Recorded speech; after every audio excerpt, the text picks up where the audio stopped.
बच्चों, let's see the question. Which of the following processes takes place in reduction? First of all, इस question में जो हमारा की कॉन्सेप्ट रहने वाला है, हम सबसे पहले उसे डिस्कस करेंगे. So the key concept is here is all about reduction. So reduction की कुछ बेसिक डेफिनेशंस हैं, हम सबसे पहले तो उन्हें डिस्कस करेंगे. राइट सबसे पहले जो रिडक्शन की डेफिनेशन रहेगी वो रहेगी एडिशन ऑफ हाइड्रोजन. सो अगर किसी भी एलिमेंट में हाइड्रोजन ऐड हो रहा है तो हम क्या कहेंगे कि उस एलिमेंट की रिडक्शन हो रही है. Right the second one is removal of oxygen. Removal of oxygen. तो सेम अगर हमारे पास किसी भी एलिमेंट से ऑक्सीजन रिमूव हो रहा है सो दैट मीन्स उसकी रिडक्शन हो रही है. And the third definition is decrease in oxidation state. So अगर किसी भी एलिमेंट की ऑक्सीडेशन स्टेट डिक्रीज हो रही है, घट रही है, सो दैट मीन्स उसकी रिडक्शन हो रही है. हाँ, हम कुछ एग्जांपल्स ले लेते हैं जिससे हमें बिल्कुल क्लियर हो जाएगा कि रिडक्शन क्या होती है. तो सबसे पहले हम एग्जांपल लेंगे H2S plus Cl2 gives S plus HCl. Got it. तो यहाँ पर हम क्या देख रहे हैं कि जो हमारा क्लोरीन है वो यहाँ पर हाइड्रोजन गेन कर रहा है. राइट तो उसके पास क्या हो रही है यहाँ पर, मतलब कि एडिशन ऑफ हाइड्रोजन हो रही है. सो दैट मीन्स क्लोरीन यहाँ पर क्या जा रहा है, अंडर रिडक्शन. Got it. हम यहाँ पर सेकेंड एग्जांपल देखते हैं हमारी 2 plus H2 gives CO plus H2O.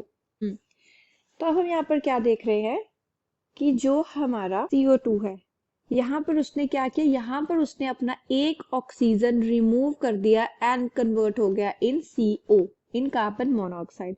तो यहाँ पर मैंने क्या देखा कि यहाँ पर भी क्या हो रही है, रिडक्शन. क्यों? क्योंकि यहाँ पर क्या हो रहा है, removal of oxygen. And removal of oxygen को हम क्या बोलते हैं, रिडक्शन. राइट तो अभी मैं आपको इसी रिएक्शन में से आपको मैं जो इनके ऑक्सीडेशन स्टेट्स है वो भी बताऊंगी एंड वो भी बताऊंगी कि कैसे वो रिड्यूस हो रहे हैं. CO2 जैसे कि हम यहाँ पर क्या देख रहे हैं, ऑक्सीजन के ऊपर जो ऑक्सीडेशन स्टेट होता है वो होता है -2. -2 क्यों होता है, बिकॉज ऑक्सीजन है जो हमारा उसका एटॉमिक नंबर है 8 एंड अगर हम उसके इलेक्ट्रॉन उसके शेल में पुट करना चाहें तो वो किस तरीके से आएंगे, 2 और 6. तो यहाँ पर हम क्या देख रहे हैं, उसको कितने इलेक्ट्रॉन्स चाहिए अपना ऑक्टेट कंप्लीट करने के लिए, दैट इज 2. दैट्स वाई इसकी ऑक्सीडेशन स्टेट होती है 2, -2. ओके तो वैसे ही हम कार्बन की कैलकुलेट कर सकते हैं. अगर मैं कार्बन की यहाँ पर x ले लेती हूँ ऑक्सीडेशन स्टेट तो वो कैसे रहेगा, x plus 2 into -2 is equals to 0. ये इज इक्वल्स टू 0 क्यों लिया है, क्योंकि इस पूरे कंपाउंड के ऊपर दैट इज CO2 के ऊपर कोई भी चार्ज नहीं है. So x -4 is equals to 0 and x is equals to +4. यहाँ पर ऑक्सीडेशन स्टेट आ गई हमारे पास +4. राइट तो अब हम चलते हैं कार्बन की ऑक्सीडेशन स्टेट इन CO. तो जैसे कि मैंने बताया था ऑक्सीजन का क्या चार्ज होता है, -2. तो उसका अगर आ जाएगा -2 तो हमारे पास जो हमारा कार्बन है उसकी यहाँ पर हमारे पास क्या आ जाएगी, x. अगर मैं यहाँ पर लूं x -2 is equals to 0 then x is equals to +2. तो कार्बन की यहाँ पर क्या आई ऑक्सीडेशन स्टेट, +2. तो यहाँ पर हम क्लियरली देख सकते हैं कि जो ऑक्सीडेशन स्टेट जा रही है वो जा रही है +4 से +2. दैट मीन्स इसकी ऑक्सीडेशन स्टेट भी घट रही है. So decrease in oxidation state is also known as reduction. So that means ये जो रिएक्शन है, ये जो हमारा CO2 की रिएक्शन है वो जा रही है अंडर रिडक्शन.